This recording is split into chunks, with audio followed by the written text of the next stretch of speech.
Inúmeros momentos marcam a história do povo de Deus em Israel como filhos, como uma nação e uma etnia que começa a se entender diferente de todas as outras e a partir daí diferenciar nos seus costumes, não apenas religiosos, mas na sua moralidade, nas suas atitudes. Assim, desde que um descendente muito próximo de Jacó, Abraão, chega na terra prometida e não escolhe a melhor parte, porque deixa a melhor parte para Ló, como a gente conhece bastante a Bíblia, chega no alto e vai ali estabelecer o seu lugar e vê que naquele lugar há necessidade de um contato com aquele que prometera tudo aquilo, e diante do seu filho, Deus de fato cobra a vida do seu filho, mas na verdade aceita o primeiro sacrifício de cordeiro, aniquilando a história de todo o sacrifício humano e tornando o monoteísmo que a gente conhece, hebreu, depois judeu, etc. e tal, uma história que vai se diferenciar por toda a terra e influenciar inclusive outras religiões. E aqui está um personagem muito próximo de Abraão, Jacó, que ainda não assumiu toda a sua missão ao tornar-se Israel e a ser o pai das 12 tribos, mas que faz uma experiência de Deus e que é lembrada no Novo Testamento, quando Jesus encontra aquela samaritana e ela pergunta: onde nós vamos adorar?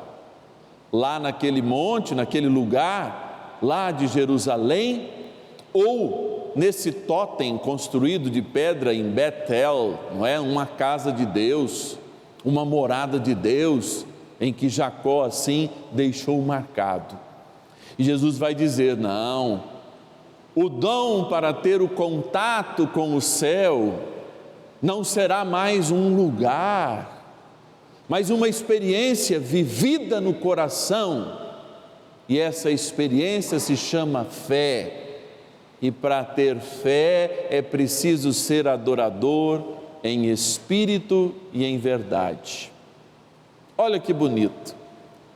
E aí a gente chega no Evangelho de hoje, depois de muita história, muitos acontecimentos na vida de Jacó, que se tornou Israel, que é um dos pais do povo, mas que ainda no tempo de Jesus vivia uma ligação muito estrita com a realidade religiosa. A religião havia se tornado uma religião preceitual, ou seja, tinha perdido a espiritualidade. E se, portanto, tinha perdido a espiritualidade, tinha perdido o Espírito de Deus. Podia até ter a verdade da palavra, que era só a lei, mas havia perdido o espírito do amor, o espírito do encontro, porque o que fez Abraão sair de Ur dos Caldeus, um encontro com a Trindade, ou aquilo que prefigurava a Trindade naqueles 3 homens que comeram com ele. O que fez Jacó, de fato, continuar esse amor profundo que a Bíblia traduz, este encontro, esta visão, este sonho de uma grande escada, ou seja, Deus está perto do seu povo, Deus quer tocar o seu povo, Deus envia os seus anjos continuamente para estar bem perto de nós, para nos proteger, ou seja, um Deus que cria uma relação conosco, porque uma escada liga um andar a um outro, liga a nossa humanidade à divindade, que em Jesus Cristo, ao descer essa escada, não optou apenas em descê-la e se tornar entre nós um espírito, não, tornou-se um ser humano. E a natureza humana de Jesus, que celebra essa acolhida intimamente ligada à natureza divina, faz com que a gente experimente a fé em Deus, que é Deus, mas que se tornou homem. E aqui estão as realidades dos homens que muitas vezes os afastam de Deus. O Evangelho ele é tão lindo, porque o Evangelho é um romance. E num romance, diferente dos romances que nasceram do romantismo dos últimos 300 anos, em que o final sempre é feliz, as coisas são sempre bonitinhas, né? Como a gente liga a novela em certas televisões e a gente já sabe qual que é o final da novela. O malvado sempre tem uma coisa ruim que lhe acontece e aquele que sofreu a novela inteira casa, fica feliz e parece aquela coisa dos felizes para sempre. Mas a vida não é assim. A gente perde quem a gente ama, não é? Ou só o padre que acontece isso? A gente cada vez em quando vai no médico com um sintomazinho e ele fala, é uma coisa grave. E só aqueles dias que demora para a gente fazer o exame, o resultado, parece que a gente já morre um pouco. E muitas vezes, de fato, há morte. Especialmente hoje, quando a gente fala da morte de uma jovem, que Jesus fala que dormia. Ontem eu ainda refletia na celebração eucarística dominical que nós vemos muitas pessoas morrerem hoje por falta de espírito e vida, por se esquecerem que são moradas de Deus, por se esquecerem da esperança cristã, que é aquilo que mais cura e que mais transforma.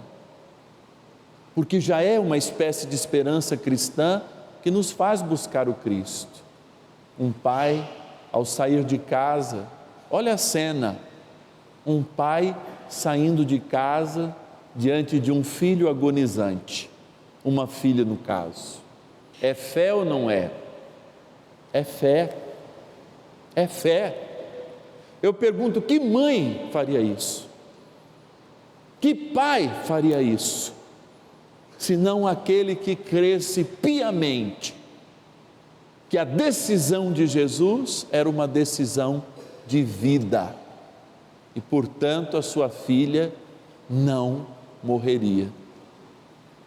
Mas será que ao deixar este enigma, Jesus diz, ela está dormindo e não morta, ele também não deixa uma pergunta para cada um de nós e para o momento em que a gente vê a maioria dos nossos jovens, nessa geração do neném, sem perspectiva de trabalho, sem perspectiva de estudo, diante só dos nossos computadores, ou absolutamente viciados, né, neste computador de mão que a gente chama smartphone. E absolutamente sem vida. Porque nós, por dó, ou por alguma espécie, queremos cada vez livrar mais nossos filhos dos sofrimentos que são necessários. Por exemplo, compreender a dor da perda. Que filho, ele é levado num hospital para ver um avô, uma avó que está convalescendo?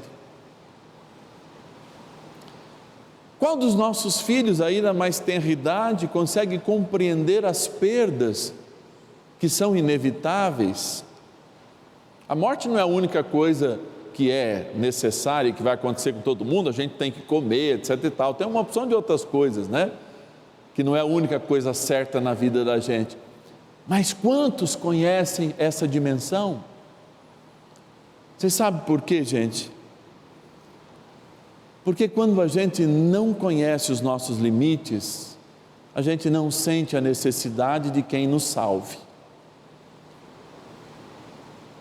Parece doloroso, mas eu fiquei internado durante quase 6 meses com uma doença que não tinha diagnóstico na época, e nós estávamos em 26 crianças dentro de uma semi-UTI no Instituto da Criança, no Hospital das Clínicas em São Paulo.